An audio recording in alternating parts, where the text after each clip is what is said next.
चलो देखो, हम बात करेंगे ऑप्टिकल इनपुट डिवाइस की। किसके बारे में बात करेंगे? Optical input device. तो ऑप्टिकल इनपुट डिवाइस जो कैटेगरी है, ये कैटेगरी बताती है कि ऐसे इनपुट डिवाइस, अब जरा शांत हो जाओ, यहां फोकस करो। तो क्या लिखा हुआ है? वह इनपुट डिवाइस, ध्यान से सुनो, जिसमें डेटा को रीड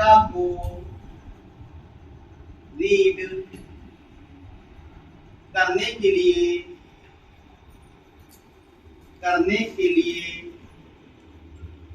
लेजर या प्रकाश की आवश्यकता हो, के लिए लेजर या प्रकाश की आवश्यकता हो,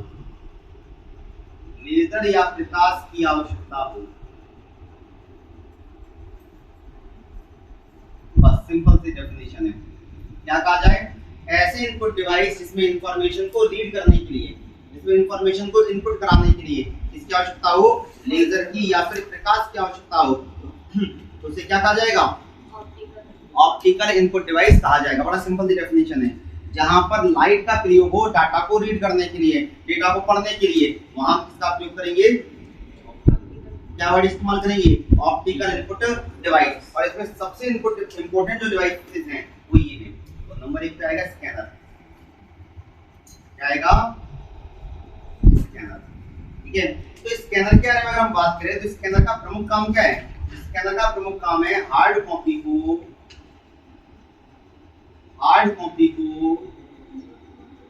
सॉफ्ट कॉपी में बदलना। बड़ा सिंपल सा है। क्या है? हार्ड कॉपी को सॉफ्ट कॉपी में बदलने के लिए किसकी आवश्यकता होती है? स्कैनर की आवश्यकता होती है। हार्ड कॉपी को सॉफ्ट कॉपी में बदलने के लिए किसकी आवश्यकता होती है? स्कैनर। और स्कैनिंग के लिए क्या होगा? इसमें सेंसर का यूज होगा। किसका यूज होगा? सेंसर का यूज होगा। किसका यूज होगा? सेंसर। और सेंसर अगर हम बात करें तो दो प्रकार के हैं। कितने प्रकार के हैं? दो। एक है CIS और एक है CCD। दो तरह के सेंसर है हमारे पास। एक CIS सेंसर है, दूसरा CCD सेंसर है। CIS का पूरा नाम कॉन्टैक्ट इमेज सेंसर, और इसका मतलब है चार्ज कपल डिवाइस। याद रखना क्या है? CIS और CCD के बीच में। क्लियर है? अब याद रखना CCD क्या कर सकता है? अधिक रंगों को कैप्चर करेगा। अधिक रंगों को कैप्चर। ठीक है, CIS जहां केवल 8 रंगों के लिए इस्तेमाल हो सकता है, 8, वहीं पर ये क्या है? CCD अधिक रंगों के लिए इस्तेमाल होता है। इतनी कहानी बनी रहेगी, कोई दिक्कत नहीं में। अब बात करते हैं टाइप ऑफ स्कैनर। इस बात करेंगे स्कैनर के प्रकार। तो भाई कई प्रकार के स्कैनर है। नंबर 1 स्कैनर आएगा वो हमारा आएगा फ्लैट बेड स्कैनर। कौन सा आएगा? Flat bed scanner. नंबर 1 कौन सा आएगा? Flat bed scanner. तो वह स्कैनर जो घर, स्कूल, कॉलेज में दिखाई देता है। कहां इस्तेमाल होगा? घर, स्कूल, कॉलेज, दुकानों में। तो जो तुम अपने आसपास जो स्कैनर देखते हो वो कौन सा स्कैनर होता है? फ्लैट बेड स्कैनर होता है। तो जो अपने आसपास घरों में, स्कूलों में जो स्कैनर देखते हो वास्तविकता में कौन सा स्कैनर होता है? फ्लैट बेड स्कैनर होता है। कौन सा होता है? Flat bed. याद रखना जो बड़ा सा स्कैनर जो तुम देख रहे हो वो सारे के सारे किसका उदाहरण है? फ्लैट बेड का उदाहरण है। क्लियर हुआ कि नहीं हुआ? वह स्कैनर जो तुम अपने घरों में, स्कूलों में, दुकानों में अपने आसपास देख पा रहे हो, दैट इज फ्लैट बेड। और अगर हम बात करें क्या होगा इसमें, ग्लास की प्लेट या सरफेस पर क्या रखा जाता है, ऑब्जेक्ट को रखा जाता है।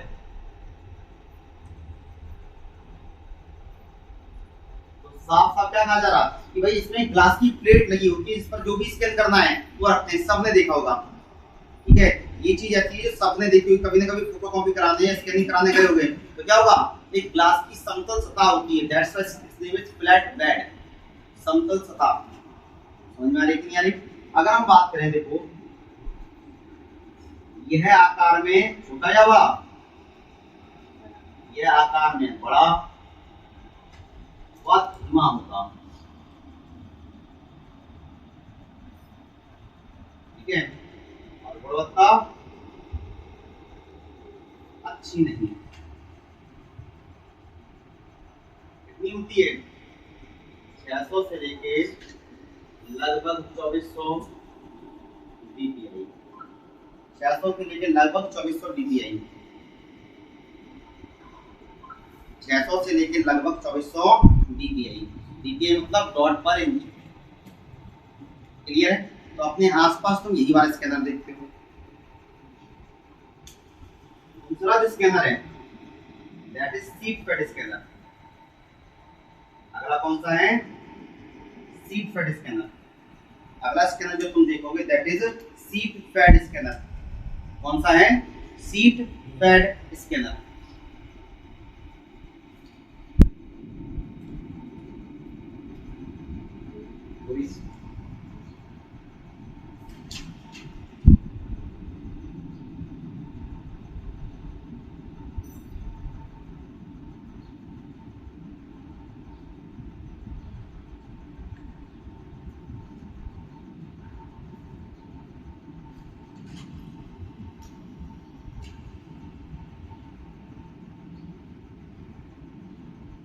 चलो देखो, सीट फेड का मतलब क्या है, इसका प्रयोग बैंक में या ऑफिसों में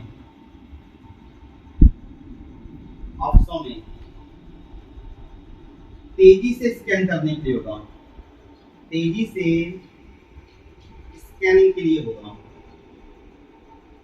स्कैनिंग के लिए होगा। तो यहाँ क्या कहा जा रहा कि भाई ये क्या है, तेजी से स्कैन करने वाला स्कैनर है, और कहाँ इस्तेमाल होता है, ऑफिसों में या बैंकों में। बैंकों में बहुत ज्यादा यूज होता है। ठीक है, इसकी एक तरफ क्या डालते हैं, पेज डालते हैं, और वो दूसरी तरफ से बाहर आ जाता है। ठीक है, तो यहाँ पेज मूव करता है, सेंसर मूव नहीं करता। इसमें क्या होगा, इसमें एक ओर से पेज डालते हैं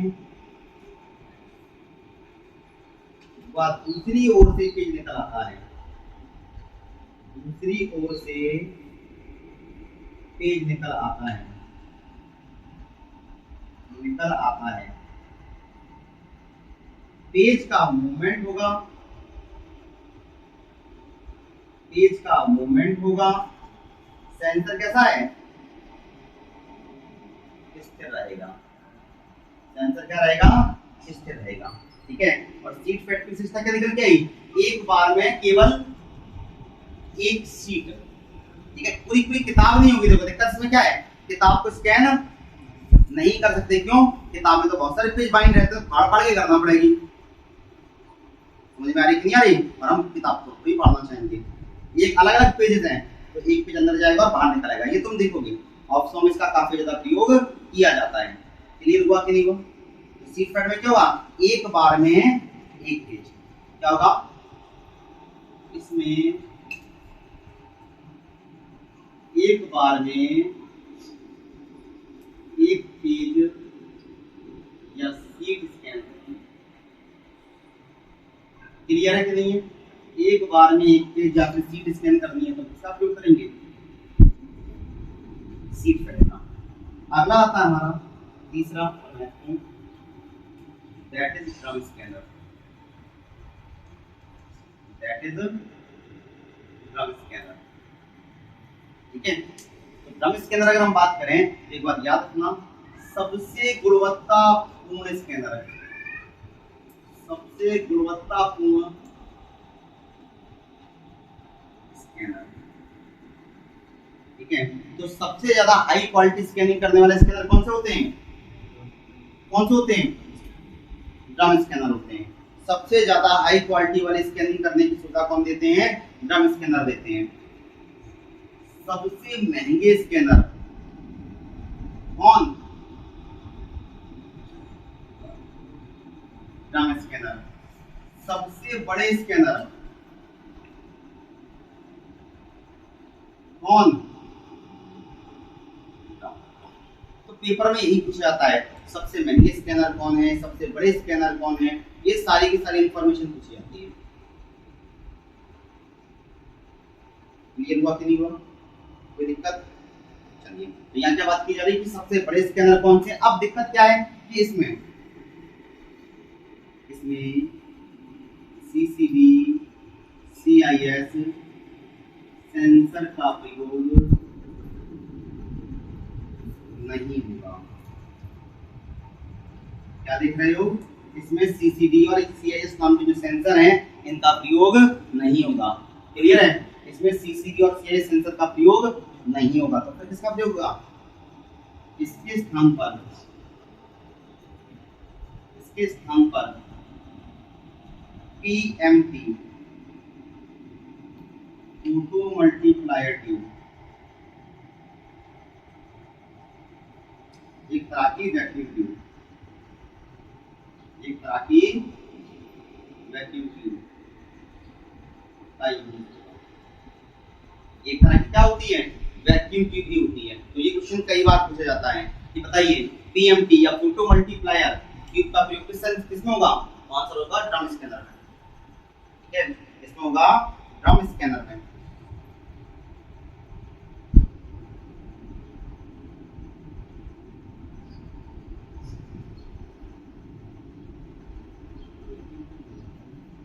एक तरह की वैक्यूम ट्यूब ही है, वो ब्रैकेट में लिखा हुआ है। तो कई बार अगर हम पूछे ग्लास ट्यूब या ग्लास का सिलेंडर किसमें प्रयोग किया जाता है, तो ये वाला। ठीक है, क्या होगा? इसमें इमेज या डॉक्यूमेंट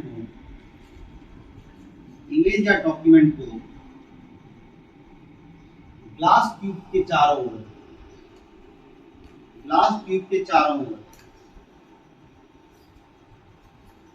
लपेट कर स्कैनिंग करते हैं।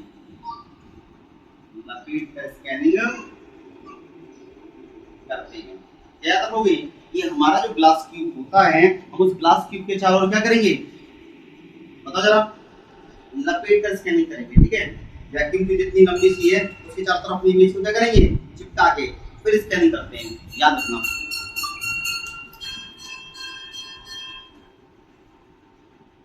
ड्रम स्कैनर के अगला स्कैनर कौन सा आएगा? तो अगला है photo scanner.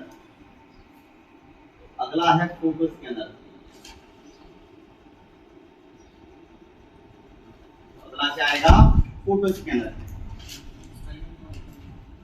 High quality video वगैरह के लिए कोई अपनी पेंटिंग वगैरह जब तुमको करनी होती है उसमें करते हैं। ठीक है, क्योंकि वहां पर ही जाकर तुमको इतनी क्वालिटी चाहिए बात है, इतनी क्वालिटी का आवश्यकता पड़ती नहीं है। चलिए, तो अगला फोटो स्कैनर। देखो, वह स्कैनर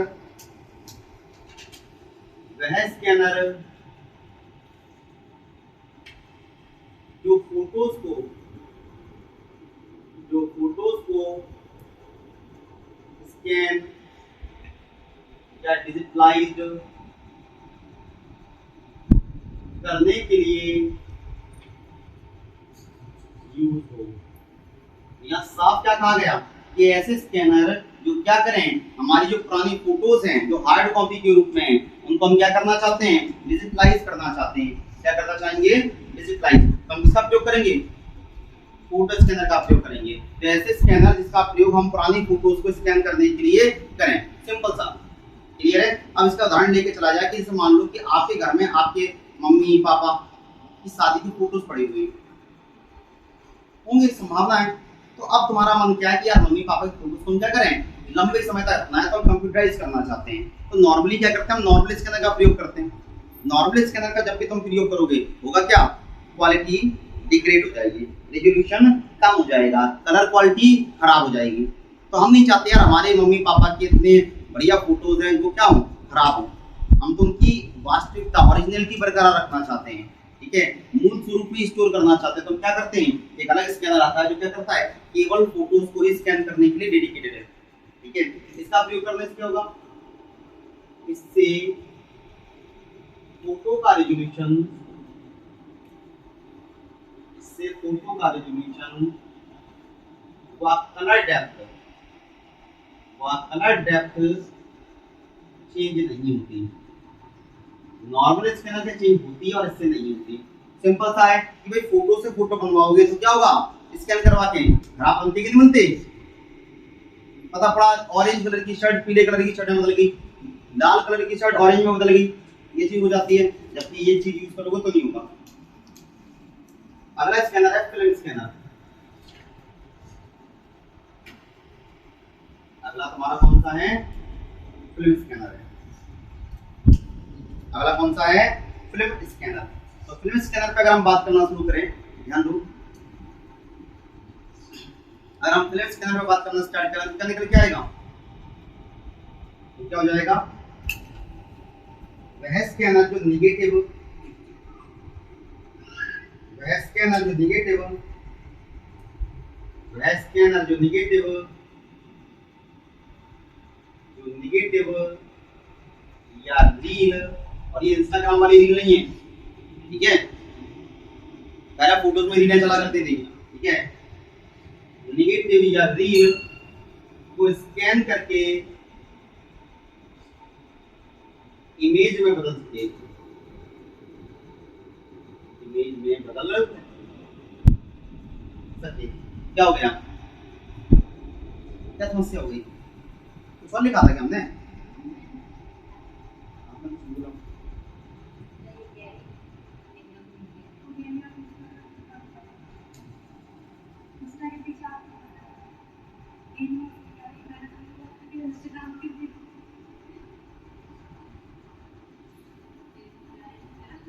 नॉर्मली होता है ना, एज अ टीचर जब आप टीचिंग करते हो तो आपको उसी जगह पे रहना पड़ता है जहाँ पे स्टूडेंट है, अन्यथा आप उनसे पीछे हो जाओगे, आप नहीं पाओगे। समझ में आ रही, अगर हम अपने उदाहरणों को अपग्रेड नहीं करें तुम्हारे हिसाब से तो होगा क्या, तो समझ में नहीं आएगा। अगर हम तुम्हें टेलीफोन को उदाहरण दें तुम्हें समझ में आएगा। हम तुमसे कहें कि जमाना तब ये याहू चलता था, ठीक है, याहू, ठीक है, और कुछ चला करता था, हम और कुछ एग्जांपल दें, चलेगा, नहीं चलेगा, तुम और कुछ नहीं पता।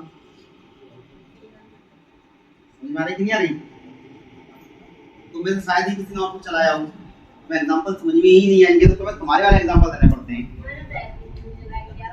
बस वही तो हम कह रहे हैं, स्ट्रीक, डिस्कॉर्ड, ये सब हमें पता होना चाहिए। क्या सोचते हैं, कौन से चलाएंगे तो आना तो पता तो होना ही चाहिए कि ये चीज किस बला का नाम है, ठीक है, डिस्कॉर्ड क्या है, स्ट्रीक क्या है, क्या नहीं वही तो बता रहा हूँ, लेकिन हम तो थे, हाँ पता है, लेकिन अब एग्जांपल तो हमारे पास क्या, हमने जब पढ़ा तो वही एग्जांपल सेट करके याद कर लिया, और अब हम तुम्हें समझा रहे हैं तो और कुछ एग्जांपल तो तुम्हें समझ में आएगा, नहीं आएगा तो क्या लेके आना पड़ेगा, जो लेटेस्ट है, आई समझ में, वही एग्जांपल यूज करने पड़ेंगे जो तुम्हें समझ में आए। अब बहुत सारे टीचर ये नहीं कर पाते तो पीछे रह जाते हैं भाई।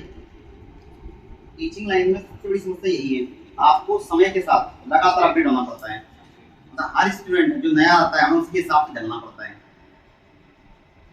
और इसीलिए टीचर ज्यादा लिबरल होते हैं, ठीक है। चलिए तो यहाँ क्या देखा, वह स्कैनर जो निगेटिव या रील को स्कैन करके इमेज में बदल देंगे, क्या कहा जाता है, फिल्म स्कैनर कहा जाता है। ये पेपर में पूछा नहीं जाता, मैं इसमें बता दूं पहले ही, ये खास नहीं आता, ये पूछते हैं लेकिन फोटो स्कैनर, ठीक है, कई बार क्वेश्चन पूछा गया है, डैश फोटो का रेजोल्यूशन और कलर डेप्थ को चेंज नहीं करेगा, या फोटो स्कैनर का इस्तेमाल करना चाहिए क्योंकि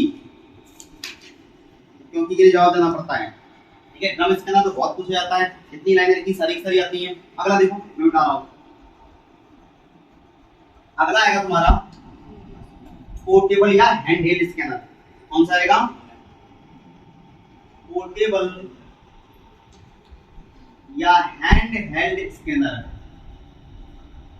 प्लीज ध्यान दीजिए यहाँ पर, पोर्टेबल या हैंड हेल्ड स्कैनर।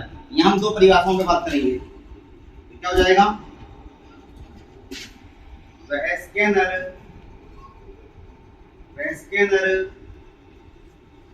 जिन्हें एक स्थान से दूसरे स्थान तक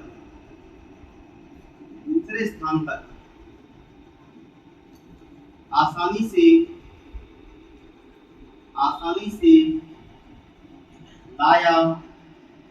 ले जाया जा सके। उन्हें क्या कहेंगे? पोर्टेबल स्कैनर कहेंगे। उन्हें पोर्टेबल स्कैनर कहेंगे।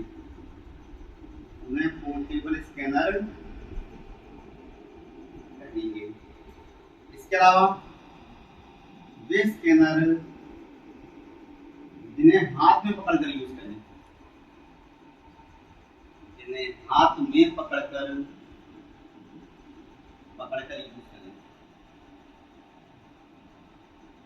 हैंड हेल्ड स्कैनर कहलाते हैं।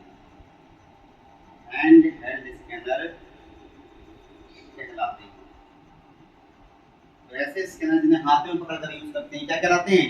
हैंड हेल्ड स्कैनर कहलाते हैं। क्लियर है? उदाहरण पूछे जाएंगे आपसे, OCR, PCR, बायोमेट्रिक। ठीक है, OCR, BCR, बायोमेट्रिक, ये सारे के सारे किसके उदाहरण हैं? हैंड हेल्ड, मतलब हाथ में पकड़कर यूज हो सकते हैं। कैसे यूज हो सकते हैं? हाथ में पकड़कर यूज हो सकते हैं। वो सारे के सारे क्या कहलाते हैं? बताइए, हैंड हेल्ड स्कैनर कहलाते हैं। क्लियर हुआ कि नहीं हुआ? कोई समस्या तो नहीं? चलिए, ये कहानी हो जाती है किसके बारे में? स्कैनर के बारे में। क्लियर हुआ कि नहीं हुआ? आगे देखो,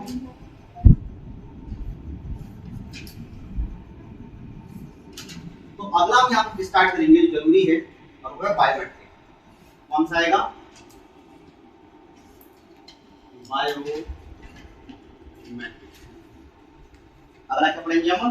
बायोमेट्रिक पढ़ेंगे। बायोमेट्रिक का कहानी ये है कि पिछले कुछ एग्जाम में लगभग 70 से 80% पूछा गया। ठीक है, तो जितने बायोमेट्रिक के टर्म हैं जो पूछे जाते हैं वो हमें पता होना चाहिए।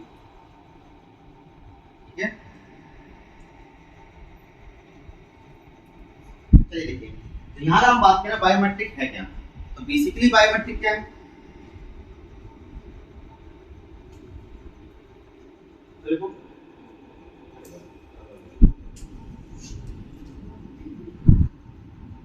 वह इनपुट तकनीक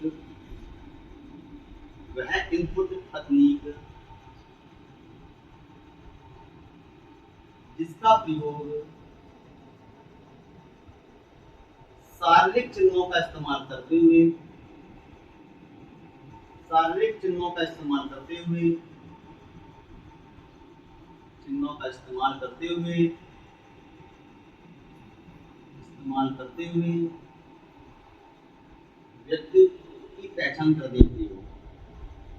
व्यक्ति की पहचान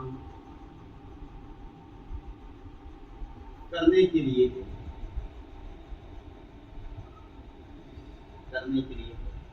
क्या बोला जाता है?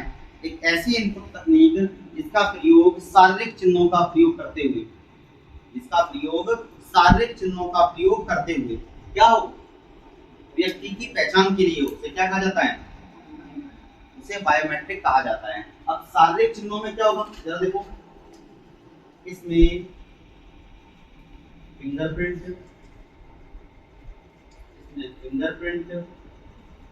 रेटिना और आइरिस शामिल है। ठीक है, तो अगर हम तुमसे कहें कि रेटिना स्कैन बोले, आइरिस स्कैन बोले, फिंगरप्रिंट स्कैन बोले, हाथ का स्कैन बोले, तो सबका कहानी मतलब क्या है? बायोमेट्रिक से है। क्लियर है कि नहीं? ये पूरी की पूरी कहानी एक्चुअली किससे संबंधित है? बायोमेट्रिक से संबंधित है, याद रहेगा।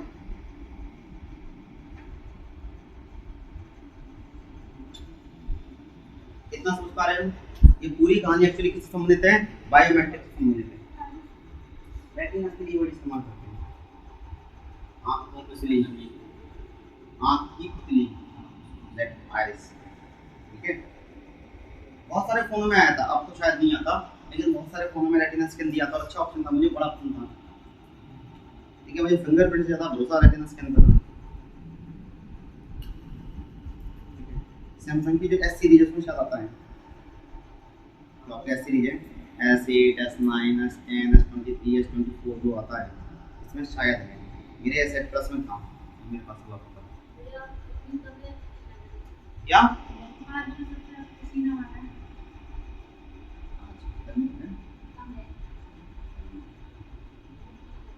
कम लग रही है, लेकिन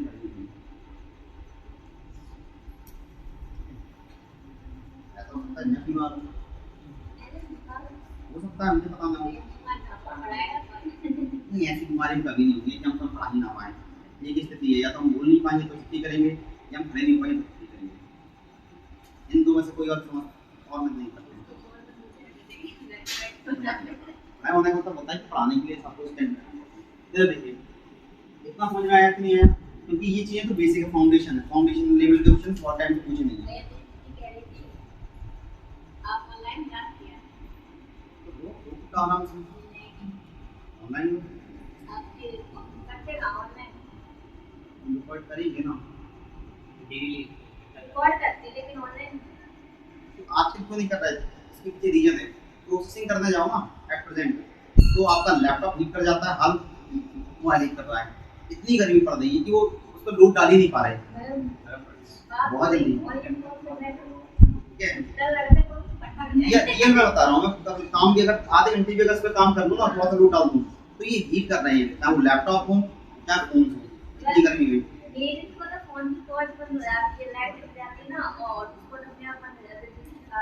ये हीट हो रही है। अगर या तो एसी में बैठ के काम करो, एसी चल नहीं रही है, क्यों? वोल्टेज ही सही नहीं आ रहे, दिक्कत ये, वोल्टेज सही है तो वैसे ही बैटरी भी काम करे तो वो भी नहीं हो पा रहा।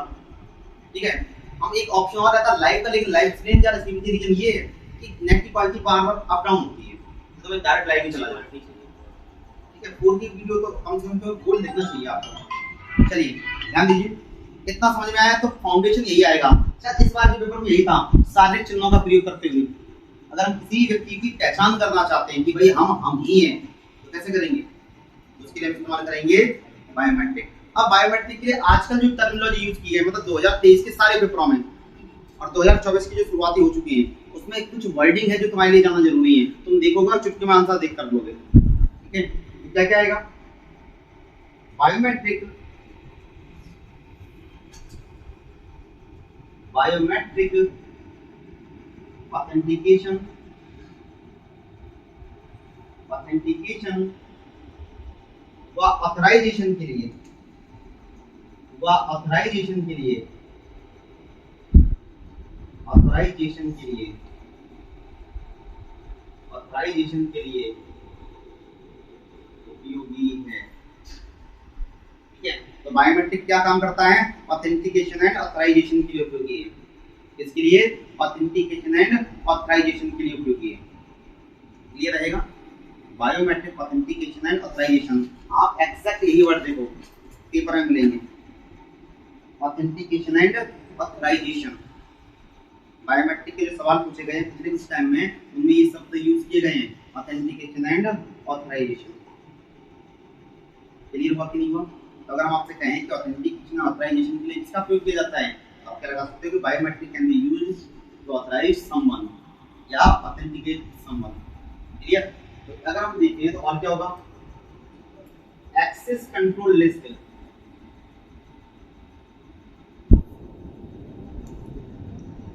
का प्रयोग, एक्सेस कंट्रोल लिस्ट मतलब एसीएल प्रयोग बायोमेट्रिक में होगा। बायोमेट्रिक में तो कहानी क्या है जरा समझो।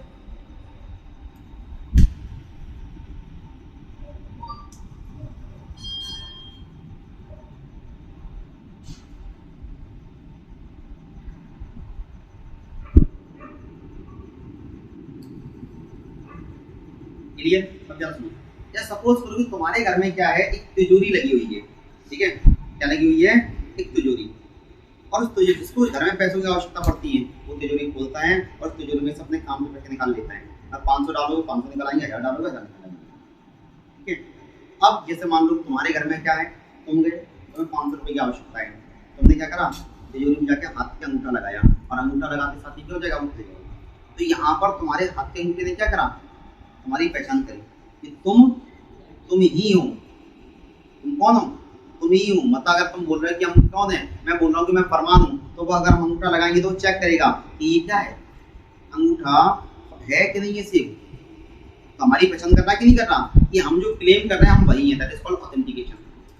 क्या कहलाएगा, ऑथेंटिकेशन, ठीक है। हमने तिजोरी खोली और तिजोरी खुल गई।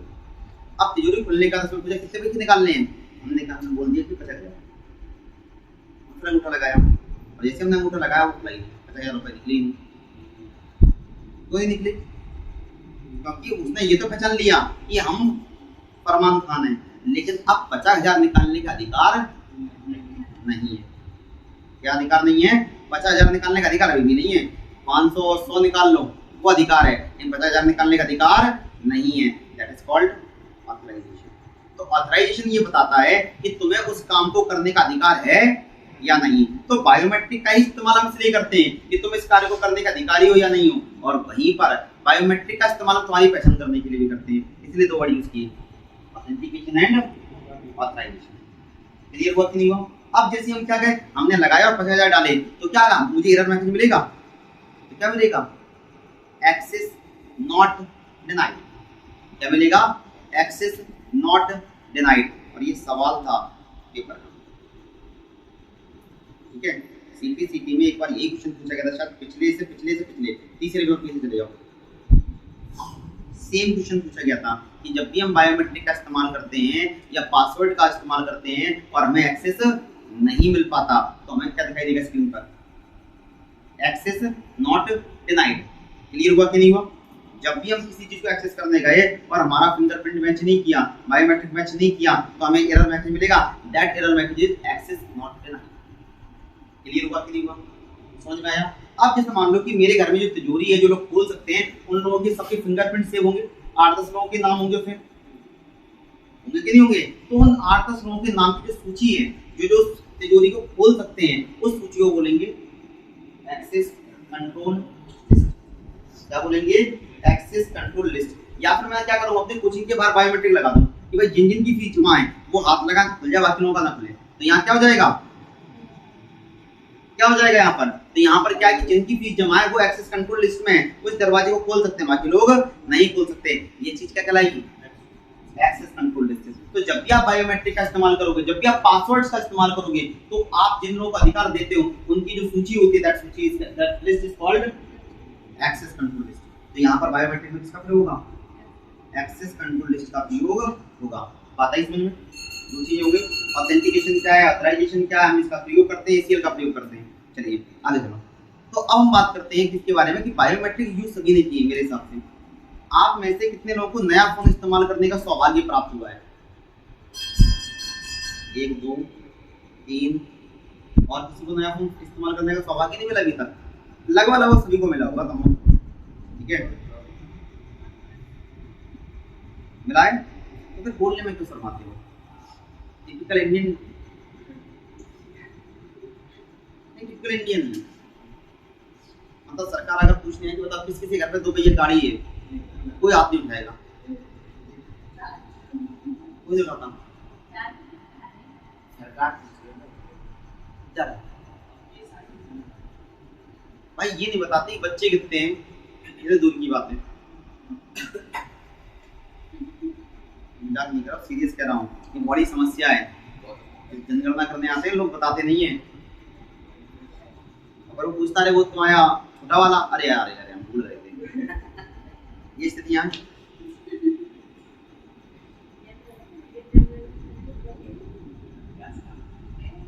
काम करने के लिए जाने की आवश्यकता थोड़ी होती है। अपने आसपास इतने सारे लोग काम कर रहे हैं, उनको तो देखते ही। समझ में आई कि नहीं? ये देखना, ये बहुत ही कॉमन है। मतलब अगर सरकार ये पूछे तुम्हारे घर पे बिजली आती है, नहीं आती, और इसी का क्या लगा रखी है, अरे वो तो ऐसी सब ऐसे लोग हैं, समझ में? चलो जरा सुनो। तो अब हम बात कर रहे हैं किसके बारे में कि हम नया फोन लेके आए। तो नया फोन जब लेके आए तो सबसे पहले तुमने क्या करा, फोन को खोला। अब तुम क्या कर रहे हो, अपना फिंगरप्रिंट सेट कर रहे हो। तो फिंगरप्रिंट सेट कैसे करते हो, 10 बार टच कर करके क्या कर दोगे, फिंगरप्रिंट सेट कर दे। तो इस प्रक्रिया में जो नाम है, प्रक्रिया के जो नाम है वो नाम जान लो, बहुत जरूरी है, ठीक है। तो क्या होता है कि जैसे मान लो क्या है कि आपका फोन है और आपके फोन में आपको लगता है कि नहीं हम तो अपना फिंगरप्रिंट का इस्तेमाल करेंगे, तो तुम क्या करते हो, सबसे पहले अपने फिंगरप्रिंट का एक सैंपल आपके मोबाइल में सेव कर देते हो। क्या करते हो, अपने फिंगरप्रिंट का एक सैंपल सेव कर देते हो और वो आपके मोबाइल में सेव हो गया, ठीक है। जैसे मान लो ये मेरा मोबाइल है, ये जैसे मान लो हम इसको मान लेते हैं, ठीक है। अब मान लो ये हमारा मोबाइल है, ये टैबलेट है और इसको मैं खोलना चाहता हूँ। तो इसको खोलने के लिए मैंने क्या किया, अब मैंने खोला और मैं यहाँ टच कर रहा हूँ। क्या कर रहा हूँ, टच। तो जैसे मैं यहाँ टच करता हूँ तो क्या होगा, मेरा फिंगरप्रिंट क्या लिया जाएगा, कैप्चर किया जाएगा। क्या किया जाएगा, कैप्चर किया जाएगा, खुलेगा डायरेक्ट नहीं। इस प्रक्रिया को समझ लो, क्या होगा, कैप्चर किया जाएगा। और फिंगरप्रिंट कैप्चर करने के बाद इस फिंगरप्रिंट का जो डेटाबेस का फिंगरप्रिंट के साथ क्या किया जाएगा, मिलान किया जाएगा, मैचिंग करी जाएगी। मैचिंग हो जाएगी तो एक्सेस मिल जाएगा, मैचिंग नहीं होगी तो एक्सेस नहीं मिलेगा, एक्सेस डिनाइड आ जाएगा। क्लियर है? तो सबसे पहले जरूरी क्या है कि हमारे पास सैंपल सेव होना चाहिए डेटाबेस के अंदर। दूसरा, जब भी कोई व्यक्ति फिंगरप्रिंट स्कैनर का फिंगरप्रिंट सेंसर को टच करता है तो उस व्यक्ति के फिंगरप्रिंट क्या किए जाते हैं, कैप्चर किए जाते हैं। और इस प्रक्रिया को बोलते हैं कैप्चरिंग। क्या बोलते हैं, कैप्चरिंग। कैप्चरिंग होने के बाद डेटाबेस के फिंगरप्रिंट और तुम्हारे इनपुट फिंगरप्रिंट की क्या की जाएगी, मिलान किया जाएगा। That is called matching. और मैचिंग अगर हो जाती है तो एक्सेस मिल जाता है, मैचिंग नहीं होती है तो एक्सेस डिनाइड आ जाएगा। क्लियर है? प्रक्रिया को दिमाग में रखना। सवालों में कई बार सवाल को लेंदी करने के लिए सारे के सारे वर्ड यूज किए जाएंगे। फिर तुम कहोगे जाने कौन से कठिन सवाल आ जाते हैं, तो जाने कौन सा कठिन सवाल नहीं होंगे, यही होंगे जो हम तुमसे बोल रहे हैं। हम लिखेंगे भी नहीं इनको, ये केवल समझाने के लिए।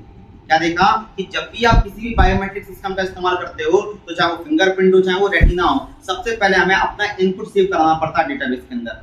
बाद में जब भी आप क्या करोगे, लॉक अनलॉक या एक्सेस प्राप्त करोगे, आपका इनपुट लेकर कैप्चरिंग करके डेटाबेस के सैंपल के साथ में क्या किया जाएगा, मिलान किया जाएगा, मैचिंग कराई जाएगी। अगर मिलान हो जाता है तो अनलॉक हो जाएगा, मिलान नहीं होगा तो अनलॉक नहीं होगा, ये एक्सेस डिनाइड आ जाएगा। इतना समझ में आया कि नहीं आया? आगे समझ में? क्या या वो फोन की प्रक्रिया है, तो फोन से समझाने की कोशिश कर रहे हैं जो तुमने खुद की है, ठीक है। समझ में आया कि नहीं आया? तो जब भी आप फिंगरप्रिंट अपने फोन में लगाते हो, आपका फिंगरप्रिंट कैप्चर किया जाता है। क्या किया जाता है, कैप्चर किया जाता है। फिर इस कैप्चर किए गए फिंगरप्रिंट को डेटाबेस के फिंगरप्रिंट के साथ में मैच किया जाता है। मैच हो जाएगा तो एक्सेस मिल जाता है, मैच नहीं होगा तो एक्सेस डिनाइड आ जाएगा। इतना दिमाग में बैठा? क्लियर हुआ कि नहीं हुआ? कोई दिक्कत? चलिए, जब आप बायोमेट्रिक का इस्तेमाल करते हो खासकर, तो बायोमेट्रिक का इस्तेमाल करने के दौरान दो टर्म आएंगे, FAR, FRR, ठीक है। FAR और FRR है।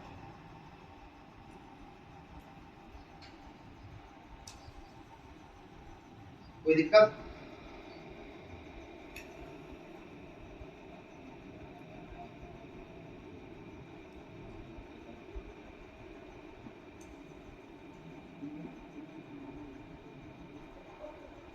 ठीक है। तो FAR का मतलब होता है false accept rate, false accept rate. और FR का मतलब होता है false reject rate, false reject rate.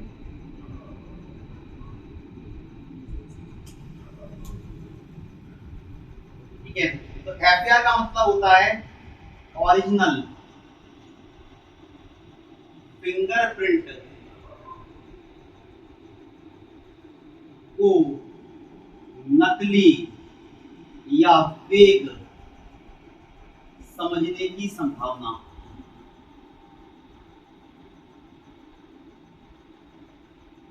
क्या कहता है कि जो तुम्हारा ओरिजिनल फिंगरप्रिंट है ये फेक अगर समझ लिया जाए तो ये संभावना क्या कहलाती है, FAR कहलाती है।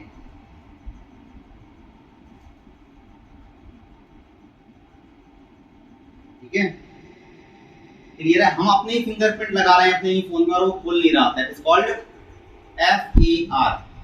FRR मतलब फेक फिंगरप्रिंट को, फेक फिंगरप्रिंट को नेचुरल या ओरिजिनल समझने की संभावना, ओरिजिनल समझने की संभावना। ठीक है कि भाई तुमने मेरा फिंगरप्रिंट टच किया और खुल गया, दैट इज कॉल्ड FRR। क्या कहलाएगा? FRR कहलाएगा। कोई समस्या? FAR और FRR में अभी तक कोई दिक्कत है आपको? ठीक है, अभी तक पेपर में फुल फॉर्म ही पूछे गए, डेफिनेशन पूछी नहीं गई, डेफिनेशन पे बात नहीं की गई।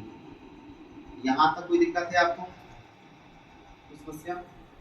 चलिए अब एक सवाल आएगा आपका, बोलिए। देखो, जब भी बायोमेट्रिक टेक्नोलॉजी डेवलप की जाती है या कोई सेंसर बनाया जाता है तो उस सेंसर में ये देखा जाता है, तो ये दो समस्याएं तो नहीं आ रही, ये तो दो समस्याएं हैं क्या, और हमारी कोशिश रहती है इनको मिनिमम करने की। मिनिमम करने का मतलब क्या है कि जैसे मान लो मैं अपना फिंगरप्रिंट या फिर फोन उठाऊं, तो मान लो कोई भी अपना फोन दे इसमें बायोमेट्रिक हो, ठीक है। अब जैसे मान लो मैं क्या करूं, अगर मैं क्या करूं, ये टच करूं, कहां इसका फिंगरप्रिंट? पीछे। देखो ये ना, अब जैसे मैं इसको टच करूं तो क्या हो जाए? खुले नहीं, ये दबाऊं तो ये खुल नहीं रहा। क्यों? क्योंकि इसमें किसी और का फिंगरप्रिंट है और मैं टच कर रहा हूं, ये तो हुआ। लेकिन अब बात की जा रही है कि भाई जब मेरा ही फोन हो और मैं टच करूं और ना खुल रहा हूं, मतलब एक्चुअल फिंगरप्रिंट मैं टच कर रहा हूं लेकिन वो फिर भी अनलॉक नहीं कर रहा, तो ये भी एक समस्या, संभावना बनी रहती है। तो इस संभावना के लिए क्या हो रहा है? FAR, फॉल्स एक्सेप्ट रेट, मतलब ओरिजिनल या नेचुरल फिंगरप्रिंट को नकली मान रहा है। तो हम चाहेंगे कम हो, क्या चाहेंगे? कम हो, मतलब व्यक्ति अगर काम करते करते अपना फोन को अगर टच करे तो एक बार वो खुल जाए, यदि कि खुलने के 10 बार छूना पड़े।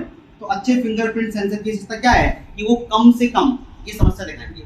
उसी प्रकार FRR, कैसा FRR? अब यहाँ पर क्या हुआ, यहाँ पर हुआ क्या कि मेरा फोन है और मैंने अपना फोन अपने किसी मित्र को दे दिया, या मैंने मान लो किसको दे दिया, सीजल को दे दिया। अब सीजल ने पकड़ा, पकड़ाने को दिया था, इन्हें टच करके देखा, ऐसी मजे मजे में और खुल जाए।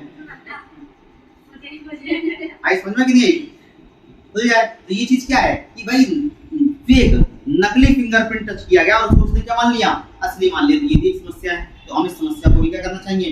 रिड्यूस करना चाहिए। तो ये दो टर्म है, हम ये ज्यादा कम होगा, ये तो बिल्कुल ही नहीं करना चाहिए, कोई भी छुए और खुल जाए। ये बहुत मिनिमम करने की कोशिश की जाती है और ये अभी इतना मिनिमम हो नहीं पाया, लेकिन ये मिनिमम होता ही है।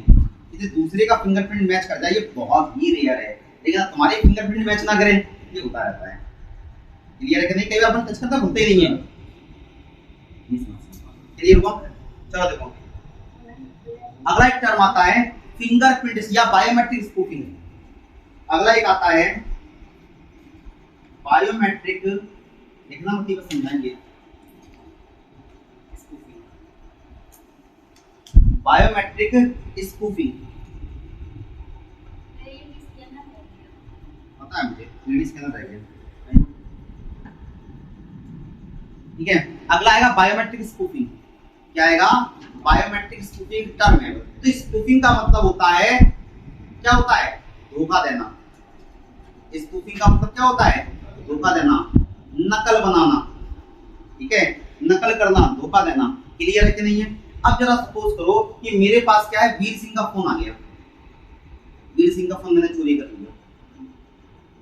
ठीक है, अब फोन चोरी करने के बाद मुझे इनका फोन अनलॉक करना है।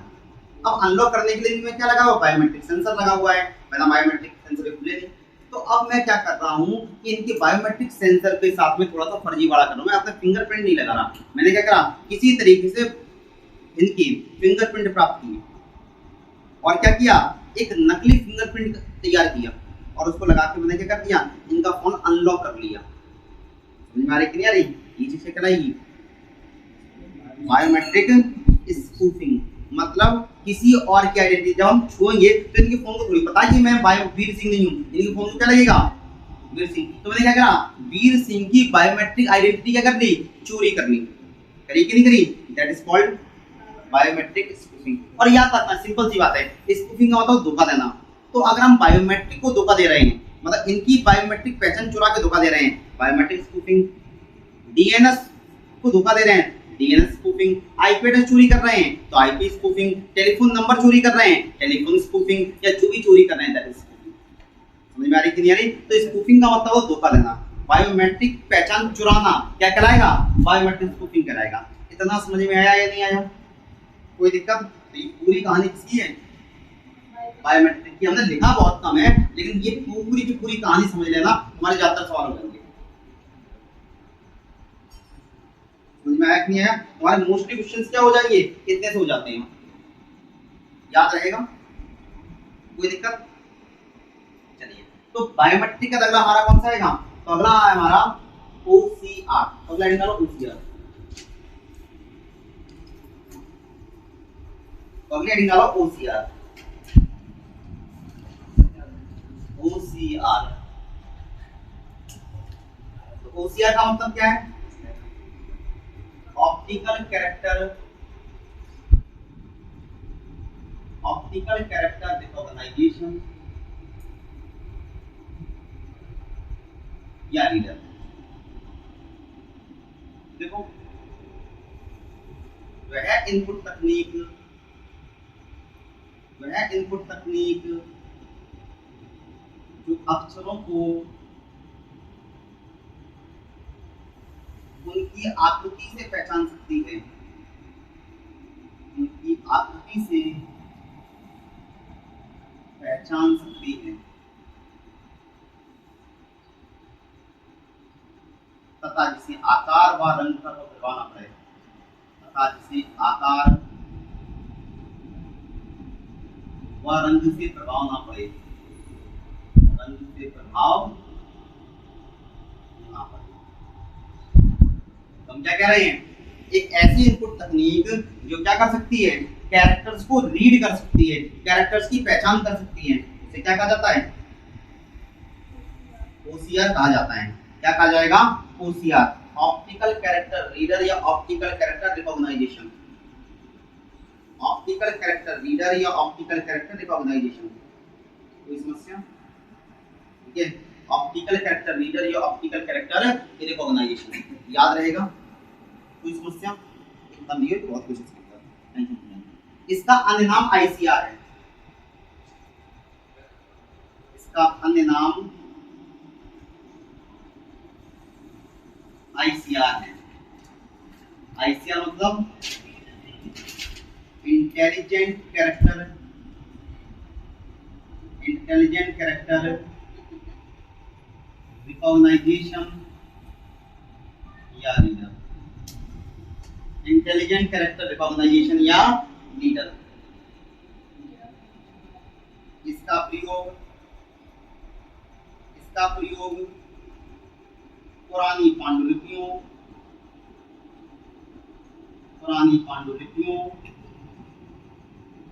शिलालेखों या किताबों को पढ़ने के लिए होगा, पढ़ने के लिए, ठीक है। इसका प्रयोग पुरानी पांडुलिपियों, शिलालेखों व किताबों को पढ़ने के लिए होगा।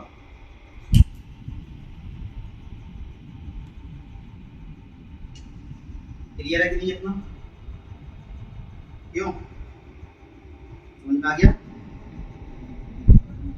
क्या? कौन सी वाली, अन्य नाम,